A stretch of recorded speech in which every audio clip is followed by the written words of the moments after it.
Welcome to Who Yelling Now, Season 3, titled The Lies We Tell Ourselves. Episode 6, titled The Kingdom of the Golden Idol.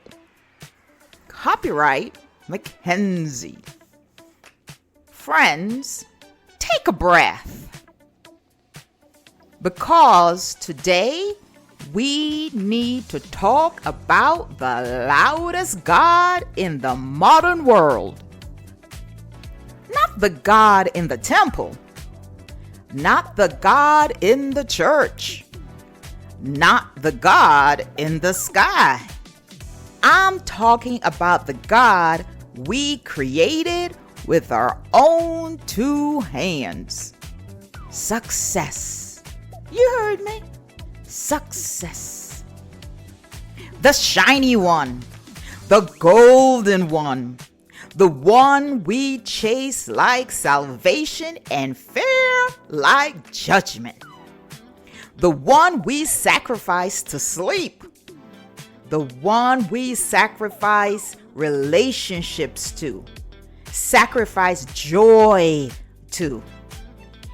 If we're being honest, we sacrifice ourselves to it. You know the one, the God whose altar is your calendar, whose scripture is your to-do list, whose commandments always begin with, "You're not doing enough." Success. The idol with no face, but somehow every face at once. The one that says, be more, do more, earn more, produce more, impress more, achieve more. And whatever you do, don't stop. Because if you stop, if you pause, if you breathe, you'll fall behind and someone else gets ahead. We all know that voice. Some of us have been raised by that voice.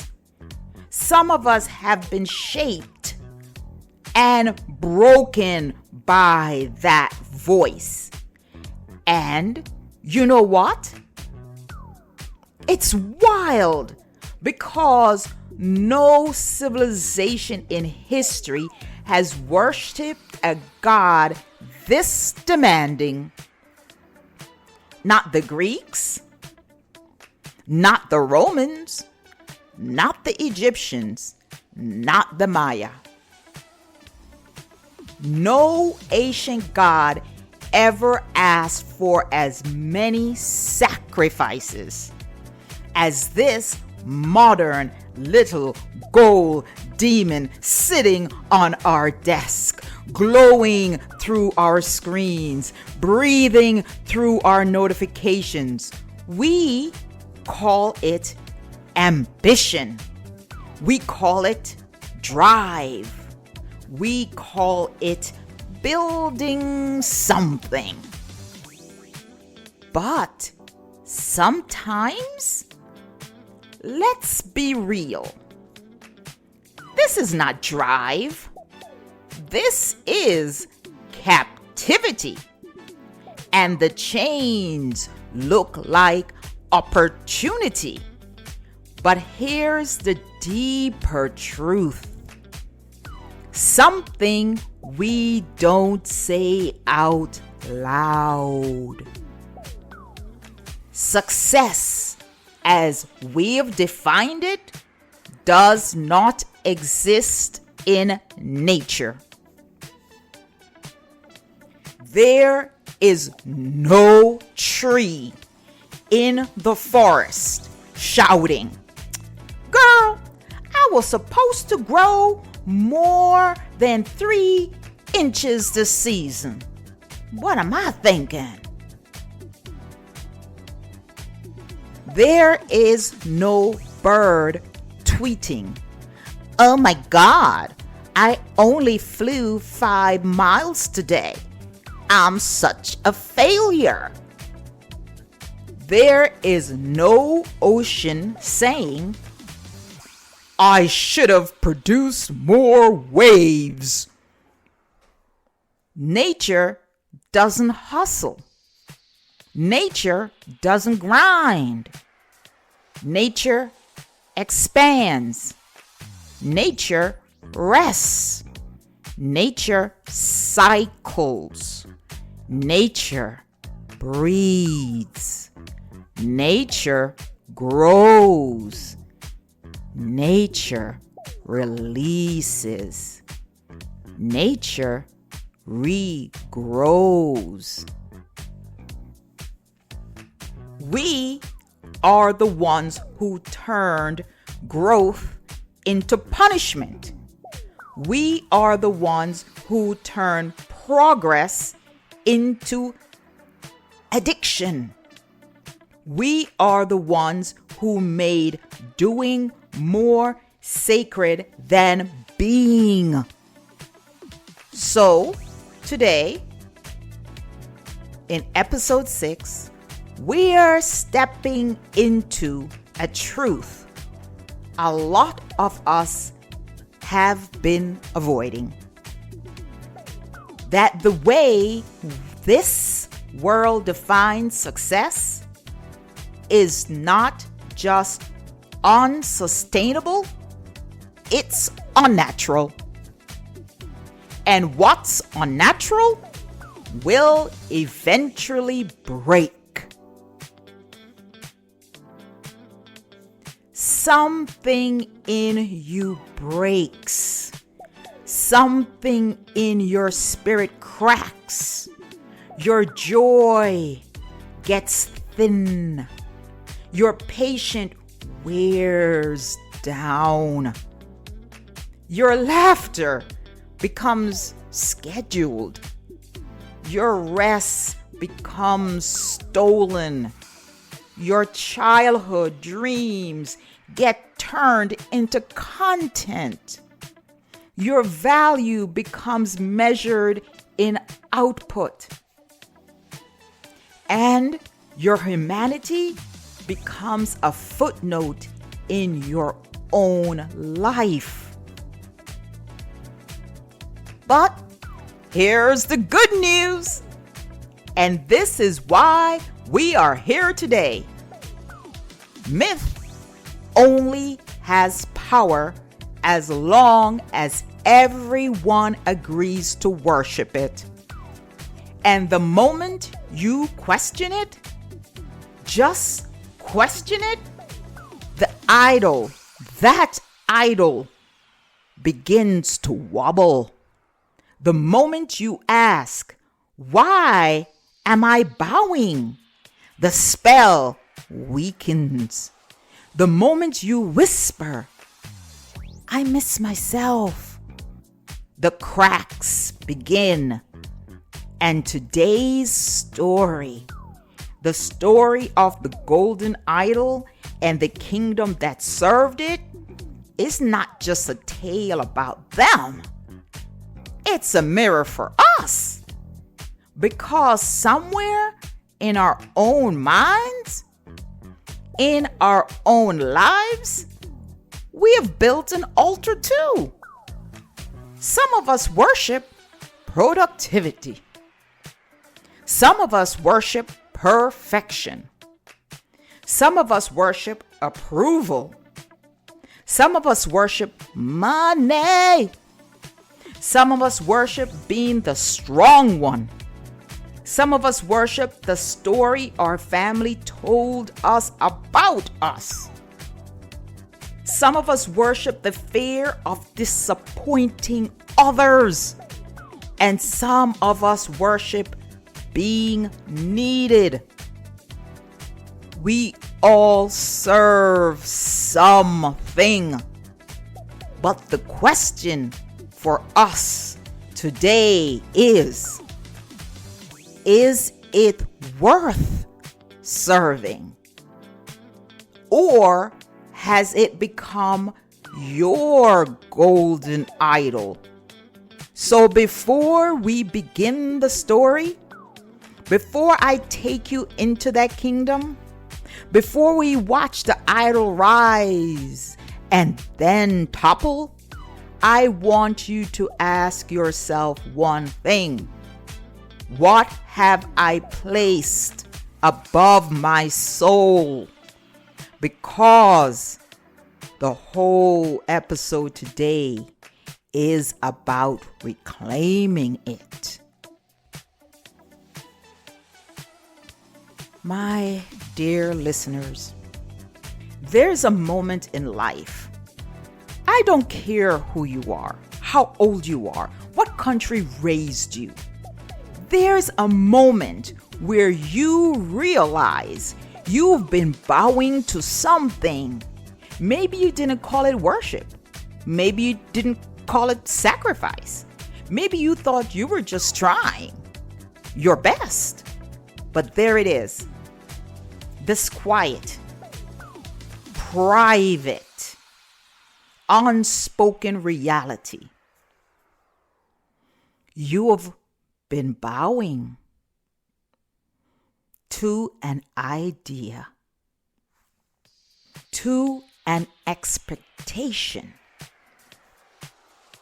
to a myth somebody handed you before you had the words to question it. And today we will talk about one of the oldest myths ever written, the myth of success, not achievement, not purpose, not growth. I'm talking about success, baby. The capital letter beast, the icon, the golden statue we polish with our exhaustion, the thing we chase until we forget what home feels like, the thing we serve until we forget what rest tastes like, the thing we brag about while quietly breaking in the background. Today, we are going to talk about that idol. But before we even get into the story, I want you to start with us, you and me, because we don't talk about how early this myth gets planted. We don't talk about how soon the carving begins. We don't talk about how children, little children, already know the posture of bowing. Not because someone told them to worship, but because someone told them to compete, to be the best, to make the family proud, to work harder, to keep going. You watch a child coloring a picture. They're relaxed, joyful, fully inside themselves. And the minute an adult walks by and says, "Oh, wow, you're going to be such an artist," suddenly the child isn't coloring anymore. They're performing coloring. They were just being. Now they're being evaluated. We don't notice when the shift happens. We don't notice when the idol gets placed in the center of our own little kingdom. But I promise you, everyone listening, everyone knows the moment they started chasing something they thought would finally make them enough. Success is one of the loudest myths because it's wrapped in applause. Who questions applause? questions medals, promotions, praise, attention, validation, money, followers, achievements. It all feels good. How could good things be a lie? That's how the idol gets us. Not by hurting us, but by asking for just a little more. Just a little bit more work. Just a little more time. Just a little more sacrifice. Just a little more of yourself that you swear you don't mind losing. Until one day you wake up realizing that a little more became everything.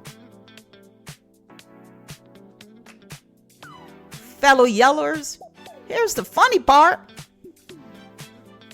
Humans will question everything. We'll question love. We'll question hope. We'll question healing. We'll question our joy, our beauty, our talent, our dreams. But success? Success rarely gets questioned. It gets chased. It gets worshipped. It gets protected. It gets forgiven. It gets prioritized. Even when it's killing us. Even when we are empty inside.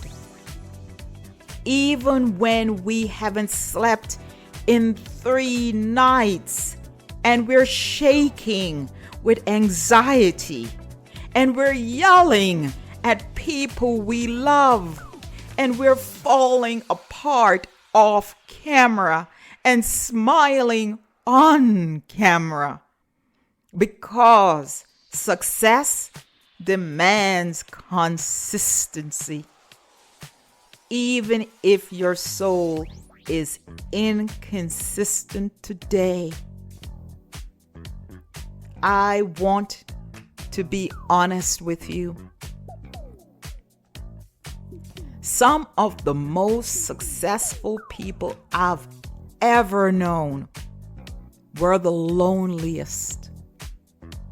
Some of the most high achieving people I've spoken to are terrified of stopping, terrified of silence, terrified of stillness, terrified that the applaud will fade and the room will go quiet, and they'll realize they don't know how to come home to themselves anymore. Success, the idol, does not ask, "Are you okay? Do you feel whole? Did you rest today?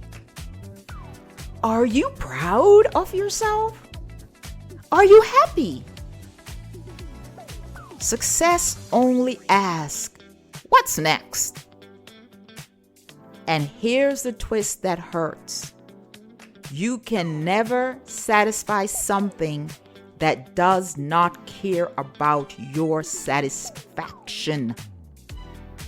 You can feed it your 20s, your 30s, your relationships, your health, your dreams, your hobbies, your sanity. And it will lean down, towering over your tired body, and whisper, "Is that all?"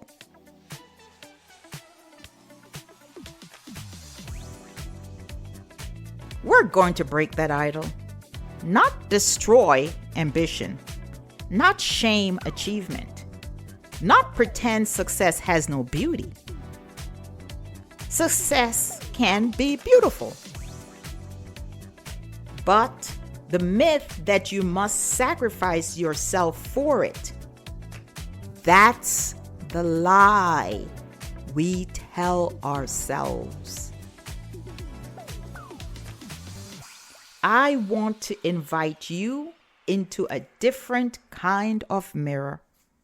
Not the mirror that asks, "Who do you pretend to be?" Not the mirror that asks, "What are you chasing?" But the mirror that asks, "What have you been bowing to? What have you been giving pieces of yourself to without ever checking the price?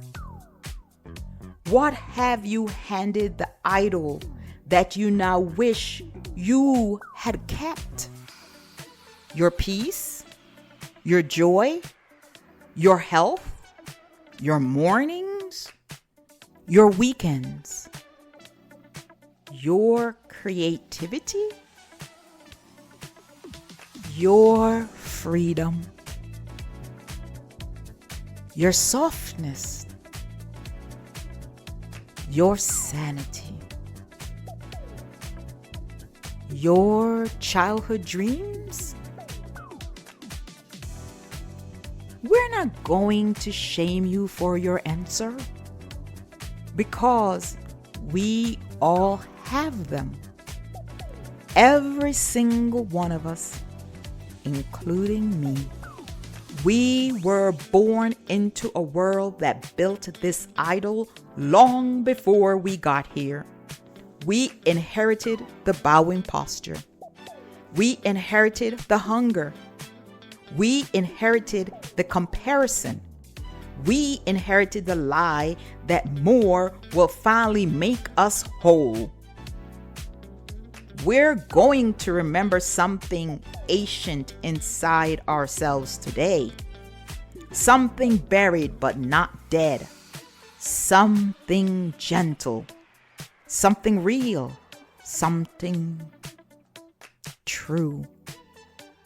We're going to remember that you were worthy before you ever produced anything. You were valuable before you ever provided or proved anything. You were enough before anyone applauded you. So, settle in. Sit with yourself. Take a breath. Unclench your jaw. Drop your shoulders. Loosen your grip on the myth. We're going to walk through a kingdom that looks a lot like ours. We're going to meet the idol that looks a lot like ours. And we're going to watch what happens when one tired person finally says, "I miss myself." Today's story is titled The Great Idol. It is about the lie we tell ourselves that success must be earned with suffering. Let's begin. Friends, did you know there was once a kingdom obsessed with a god they carved from gold? They called it success, always in big, bold capital letters. The bigger the letters, the louder the worship. The statue stood in the center of the Capitol, one hand pointing upwards, the other demanding tribute. Every morning, people lined up to bow. Merchants bowed, teachers bowed, children bowed, even the king bowed, though he pretend he was just stretching. Failure was the only crime. And exhaustion was the silent anthem everyone hummed. The rules of the kingdom, absurd but familiar, are: Rule 1. No one sleeps more than 4 hours. If you loved success, you wouldn't be unconscious. Rule 2. All hobbies must have financial potential. When children drew pictures, officials ask, "Okay, but can you monetize it?" Rule 3. Laughter must be efficient. Jokes over 10 seconds required a permit. Rule 4. Anyone seen resting must explain themselves. Even trees were required to sway vigorously to show effort.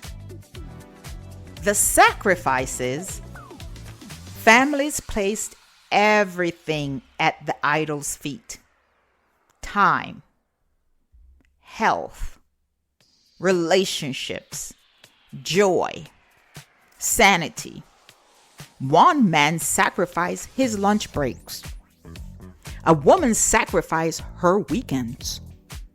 A young boy sacrificed his childhood responsibilities, they said.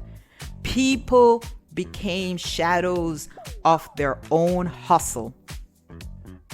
There was a young woman who passed the idol every day on her way to work. An artist, a dreamer, a person who still remembered joy. And every day she gave the idol one small offering, a sketch she didn't have time to finish, a song she never had time to sing, a friendship she no longer visited, a moment of rest she denied herself. Success grew larger with every sacrifice. Although no one noticed, the base was cracking. The turning point happened one morning. The woman approached the idol and collapsed. Not dramatically, just quietly. She whispered, "I'm tired." The kingdom gasped. A crowd gathered, not out of compassion, but scandal. "You can't say that," someone hissed. "You must love the idol more," said another. But the woman whispered again, "I'm tired. And I miss myself." A silence fell deeper than any bow. Then a stone at the bottom of the idol split. A crack, small but loud. Because cracks tell the truth before people do. A child stepped forward. Then another, then an elder who remembered life before the idol. And one by one, the people confessed. "I'm tired. I miss my life. I miss my family. I miss my own voice. I miss mornings where I didn't rush. I miss my hobbies not being invoiced." The idol, heavy with gold and worship, toppled. Not because they pushed it, but because they finally stopped holding it up.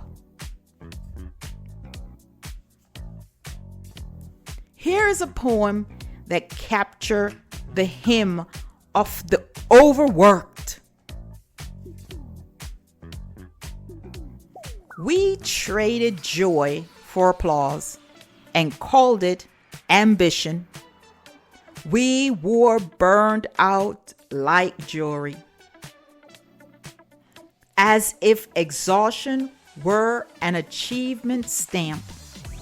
We mistook constant motion for purpose, busy hands for full hearts, and collapsing boundaries for strength. But who are we without the clapping? Who are we when the gold stops glowing? Success is not a god, it's a costume. And half of us are wearing it backwards. If you lay your head down and the only thing that rises is guilt, the idol has already consumed you. Break the statue, not your spirit. Fellow workers, exhausted ones, why we worship the idol. Success used to mean survival, safety, enough. But somewhere along the way, it became endless. Moving goalposts, eternal validation. You are only what you produce. Humans cling to this myth because, one, it replaces meaning with measurement. Meaning is messy. Numbers are clean. We chase quantifiable worth because emotional worth feels slippery. Two, fear disguises itself as ambition. Many people aren't chasing success. They're running from inadequacy. 3, society rewards exhaustion. Burnout is a badge.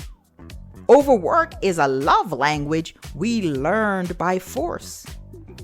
We mistake being overwhelmed for being important.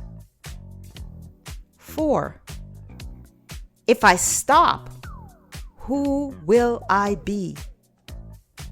The idol is comforting, even when it crushes me.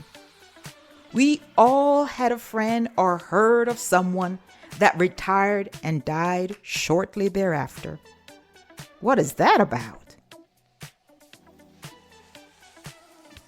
Let's look at some modern examples. The workplace. Companies preach self-care while scheduling 8 meetings a day. Unlimited PTO, but try requesting it. Work is the new altar. Performance reviews, confessions, family pressure. You're not successful unless you marry, you get promoted, you buy the house, you hit 6 figures, you perform being fine convincingly. Families pass down their fears as expectation. Then, of course, there's online culture. Social media is a shrine full of created lives. Everything must be productive, impressive, optimized, broadcast. And not true. Let's laugh at ourselves, okay? For some, if a sunset doesn't go viral, was it even beautiful? We, you are the generation whose tombstone might read, "At least she had great Wi-Fi. Or he died doing what he loved, answering emails. The question to the audience, my fellow yellers, is, where in your life are you bowing? Who told you that worth had to hurt? What happened if you define success without struggle? Would the statue crumble? Here are some poetic words I woke up with this morning. I call it the fall of the golden idol. Let the idol fall. Let the dust rise. Let the silence return to your chest. You were born enough. Before the metrics, before the clapping, before the race no one asked you to run. Success is not wealth. It is not applause. It is not a staircase built from sleepless nights. Success is waking up and choosing to be whole, choosing joy, choosing rest, choosing a life that feels like yours. The idol has fallen. Step over the rubble. You have a self to return to. My fellow yellers, we cling to the idol because meaning is messy, but measurement is clean. Because fear disguises itself as ambition. Because our society rewards exhaustion and calls it importance. Because many of us aren't chasing success, we're running from ourselves. This is Who Yelling Now, and stop the worship, or at least spend less time worshiping. See you in the next episode.